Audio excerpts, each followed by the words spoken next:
Hi, everybody, and welcome to tonight's JLI Live, which is called I Can Be Happy and So Can You. I have a book with me. It's called I Could Be Besimcha. It's a book that I authored for kids. Now, I do many book readings for children, so am I going to be doing a book reading for adults? You ever heard the saying, everything I ever learned, I learned in kindergarten? When I wrote this book, I actually wrote it for children as a watered down guide for how they can be besimcha. I could be happy. I could be besimcha. But in truth, it's really a guide for me. Every time I read it for my children, it's a guide for you. It's a guide for all of us. What are the timeless truths that we can use when we need to pick me up? A couple weeks ago, it was right before Passover. Things were very, very, very stressful at home and with the virus and learning how to get adjusted to a new life.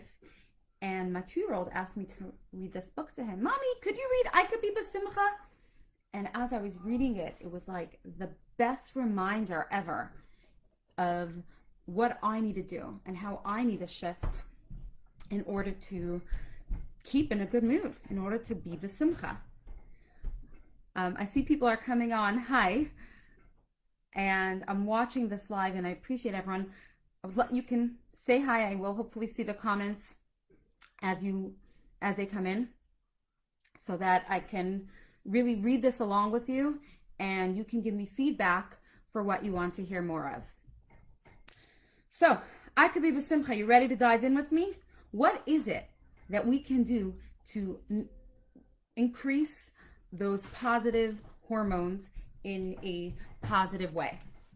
So there was once a little boy who went over to his father and he said, "Daddy, you always tell me that money doesn't grow on trees, right?" Father's like, "Right." He's like, "But what's money made out of?" And father doesn't think so much and he's like, "Paper." So the little boy looks all mischievously and he says, "So you see, money really does grow on trees." The truth is, money doesn't grow on trees. Money is not even made out of paper. Money is made out of cotton. So if you plant something, you will get money, but it's not a tree that you need to plant. What is it? If you plant cotton, that's what you will. Okay, I just took off my glasses because of the glare. I'm going to put it back on. I apologize. So what do we need to think about? What is it that we need to plant in order to get this happiness? I want to go through the 4 stages. So I'm going to be reading it, but just really for all of us. Have you ever tried to win a game when you were feeling down? Can you perform your best when you're playing with a frown? Can you concentrate at all if you're in a sour mood? Or make the right decisions when you sit and sulk and brood? Here's the thing. When I'm in a bad mood, when I'm depressed, when it just sucks all the energy out of me. I can't function. I don't want to get out of bed. I have no reason to get out of bed in the morning. So when I'm trying to be happy, when I'm trying to find joy in my life, it's in order to be able to face the world, in order to be able to accomplish physically, emotionally, and spiritually. Because what happens is that if we're down, that's going to affect our productivity and everything. If I'm in a bad mood, it's going to impact everybody around me, and it's going to impact what I'm able to do. So, the first thing that we need to know, even before we read about the 4 children and the 4 tools and the 4 steps to happiness, is that what I will think about is what I will feel, is what I will grow. This happiness tree actually could be planted in my head, because there's kind of 2 systems going on inside of me. I have my emotions of my animalistic self, of the part of me that's just selfish and cares for me to be happy and alive and well. And those emotions are just the normal emotions we know of: disappointment, anger, frustration. And these emotions are normal responses to things that happen to us. But what happens is the more we think about them, the more they grow. The more I think about how could somebody have done that to me, the more frustrated and angry I'm going to be. That's the system of the animal soul. And we have another system. The other system is the system of our godly soul, the system of emotions that will bring us to equilibrium. The godly emotions, love of God, fear of God. And those are going to start in our brain. So rather than just be a natural emotion that we're going to keep going with all our thoughts, it's going to be an emotion that I'm going to plant in my brain. And what we want to do is get ourselves used to, in the habit of thinking certain thoughts that are going to give us the feelings that will help us accomplish the game, that are going to help us win this fight, that are going to help us succeed at life and get up in the morning.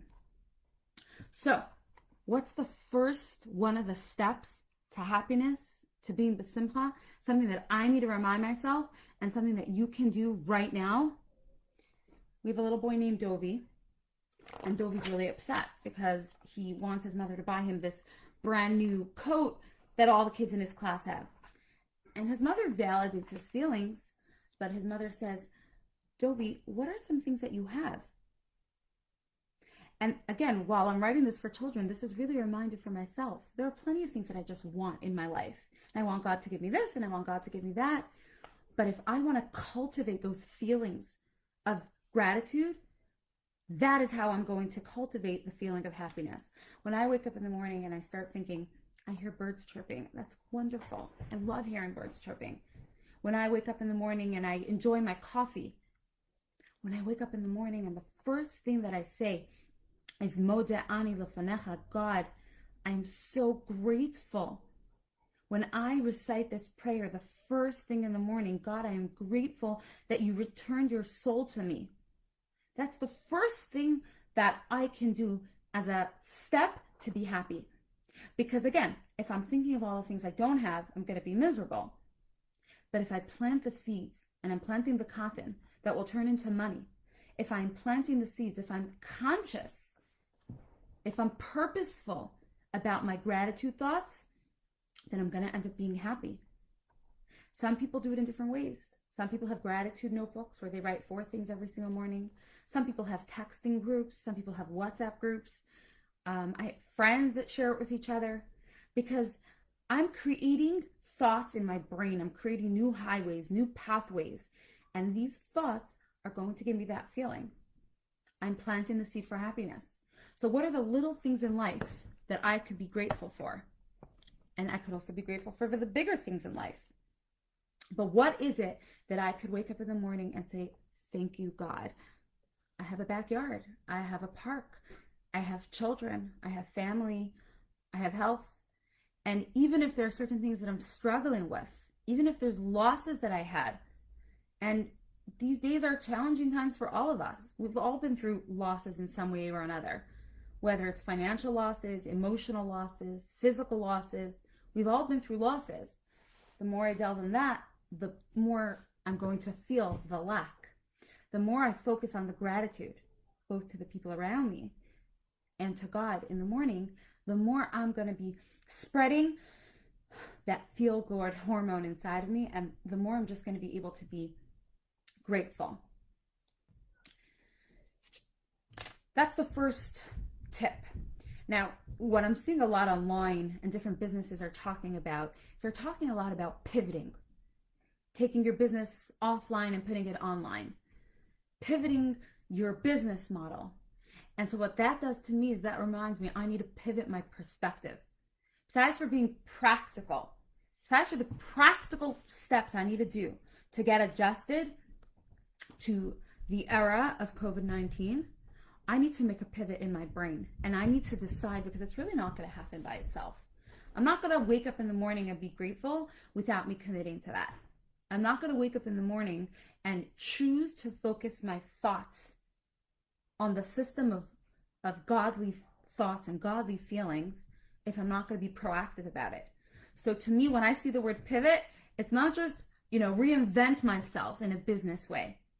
Pivot tells me I need to reinvent myself in an emotional way. I need to be consciously aware of all the gifts that I do have in my life and of the people that I'm surrounded with. There was a guy, David, who was once eating in a restaurant. Remember when restaurants were open? And he ate in the restaurant and he got his order and the steak that he ordered was way too rare. And he said to the waiter in like an angry tone, he's like, "Didn't you hear me saying well done?" And the waiter said, "Wow, it's been a while since I got such a compliment." It's been a while since the waiter got a compliment of well done. The question is, has it been a while since we've been complimenting the people around us? Has it been a while since we've just been grateful for the little things?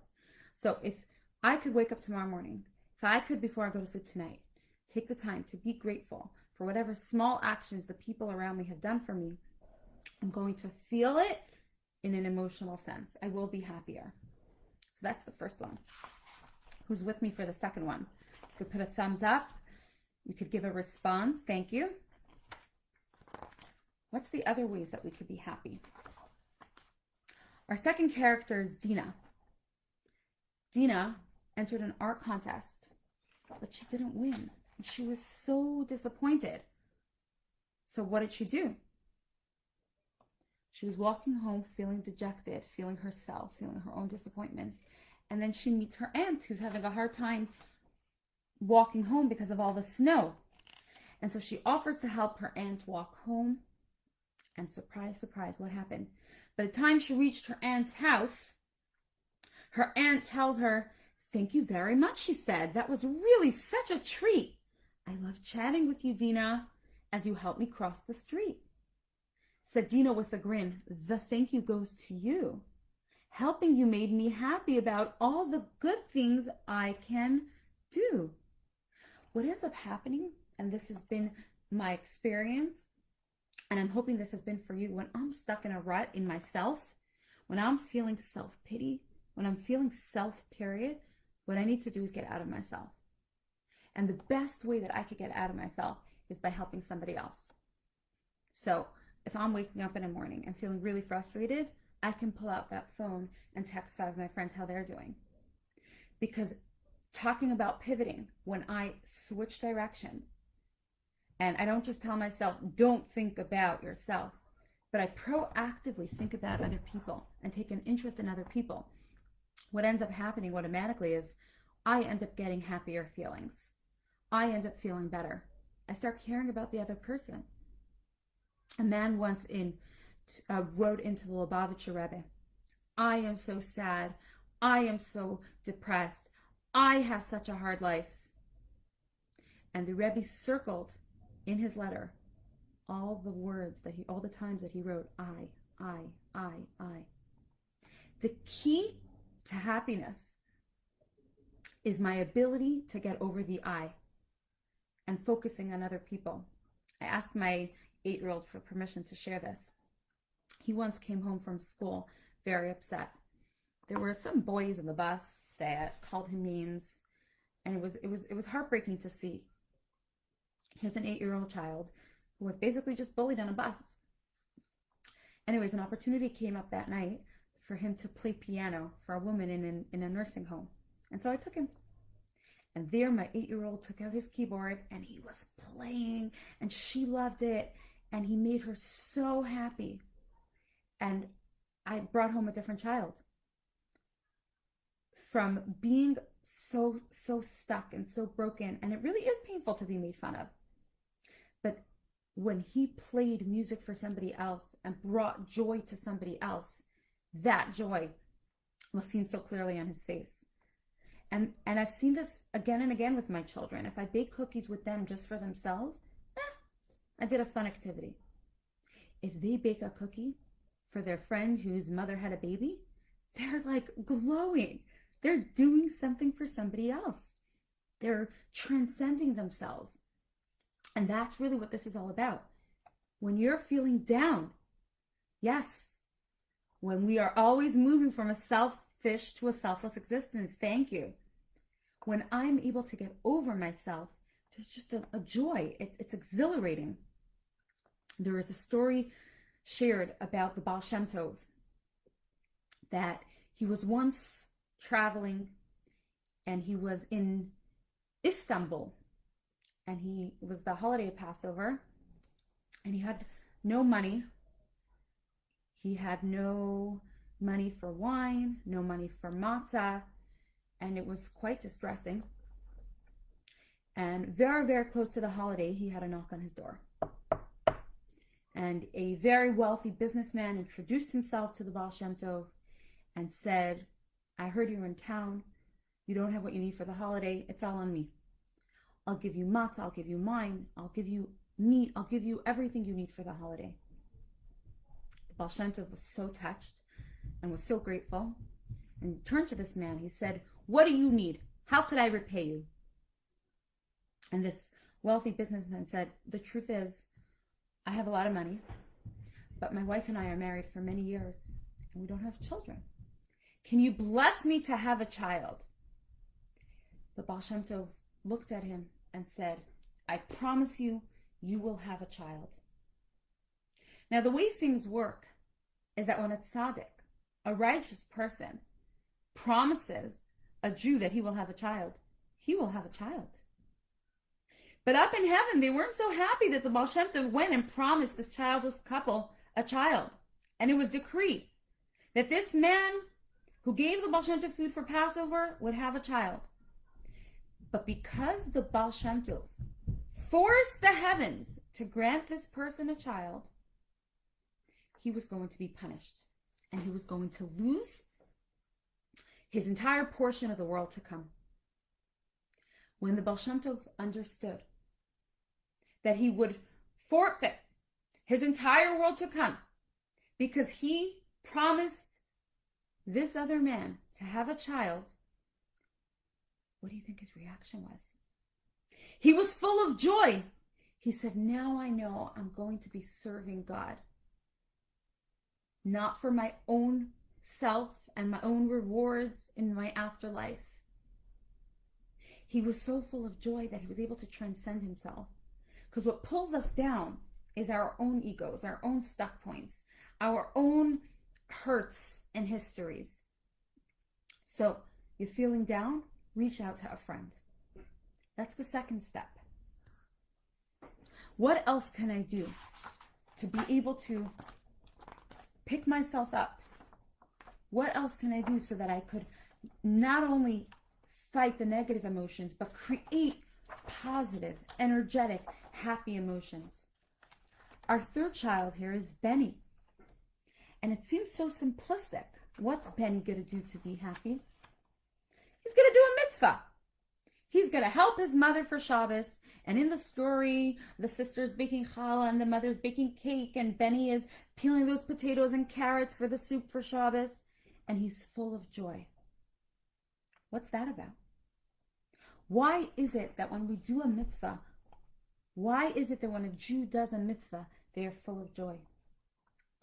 And the reason is because what's happiness? Happiness is not when I get a new pair of earrings, though I might enjoy my pair of earrings. Happiness is not when I'm financially settled, though I want to be responsible. Happiness isn't only, exercise and taking care of myself. Where am I going to get that inner contentment from? Where am I going to get that inner joy from? When my life has meaning. When all the pieces of my life, when everything I'm doing, when all the roles that I have, whether it's daughter, sister, friend, mother, teacher, wife, businesswoman, speaker, author, whatever jobs that you have, when all those roles are in sync with my higher purpose. So what is it that I need in order to be happy?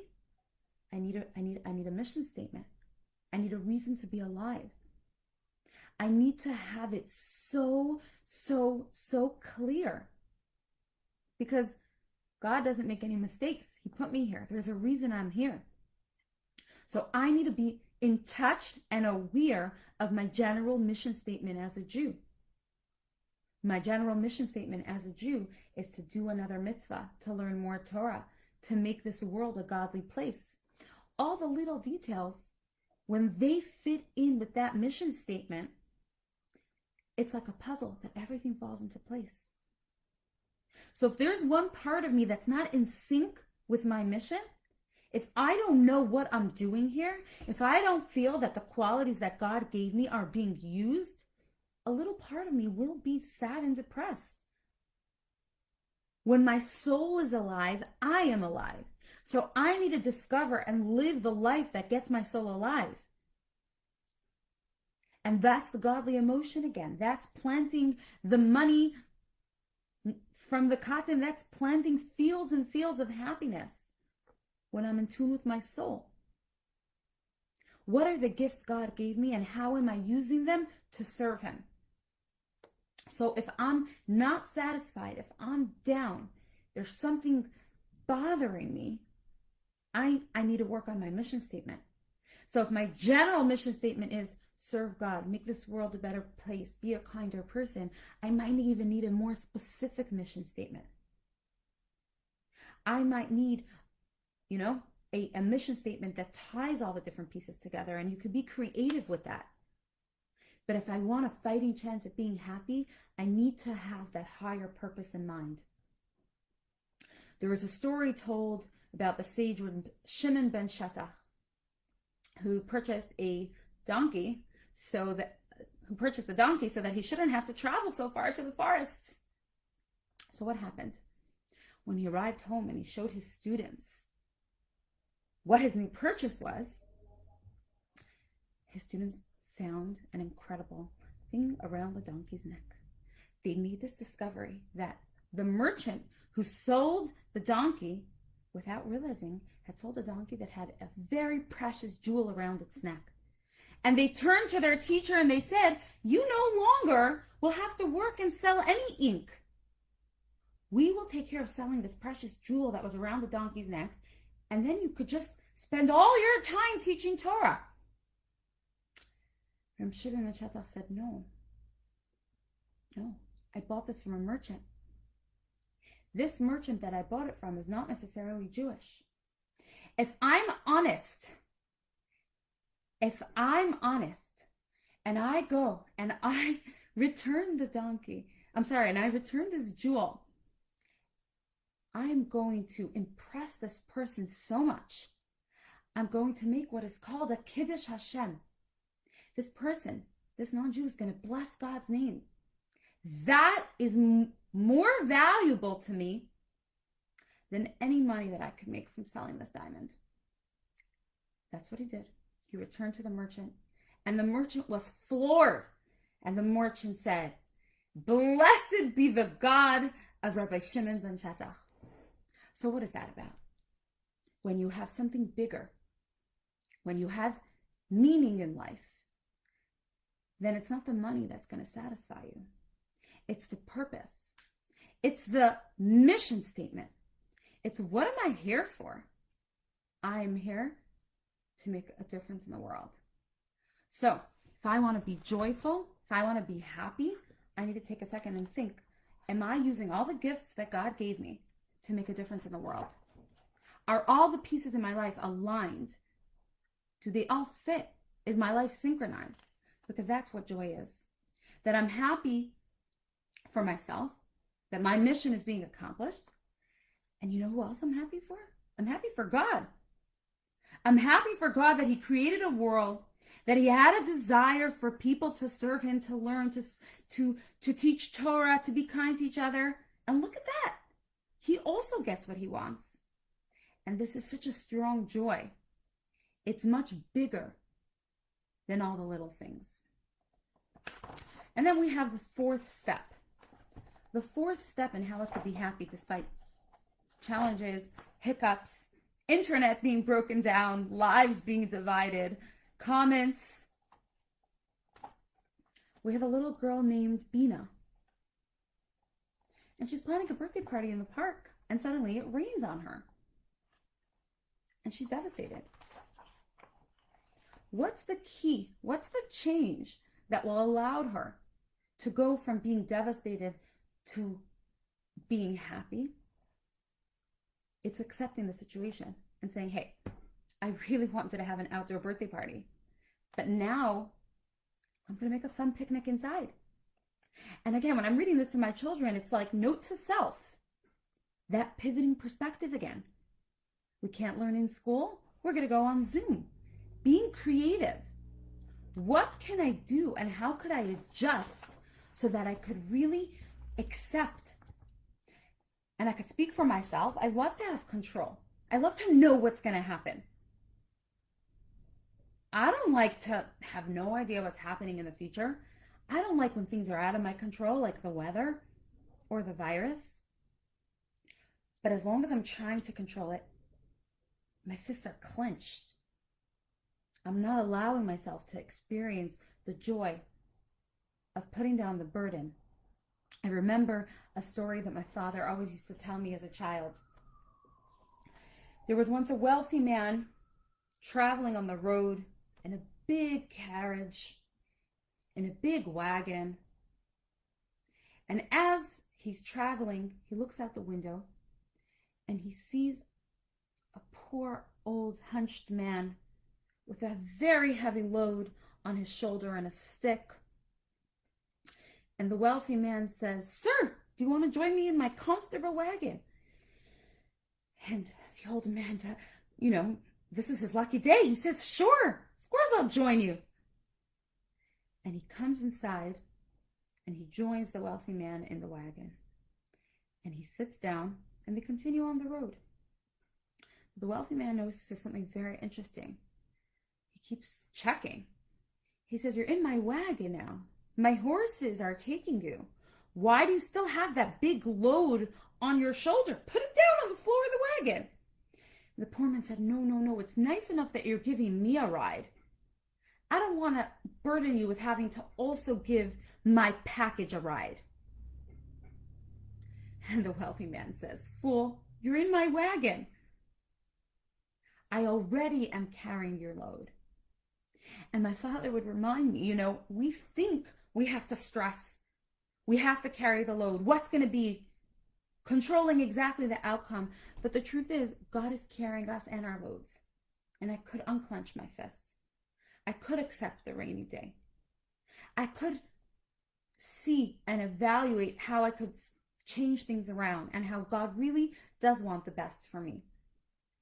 It's not easy, but it's something that we could model for adults, for our children. It's something that we could work on. But ultimately, the longer I hold on and clench my fist, the more frustrated I am. When I put down that load and I say, "God, you want the best for me. It's gonna be the best for me." I'm able to allow that energetic, flowing, positive energy to flow through me. And then I could actually experience happiness. So, the 4 tips, the 4 steps that we spoke about from part 1 before the internet crash to part 2, and these are tips for myself, for my children, for you that you can start practicing immediately. Number 1, be grateful. Number 2, think about somebody else. Transcend yourself. Number 3, think about, are you fulfilling your mission? Are you using all the godly gifts that God gave you to make a difference in the world? And number 4, accept. Accept that God wants the best for you. Accept that God wants only positive, happy things. There was a blondie who called the airline and asked the following question: "How long is a flight from New York to London?" "Just a minute," the woman said. "Thanks," the blondie said and hung up. Just a minute.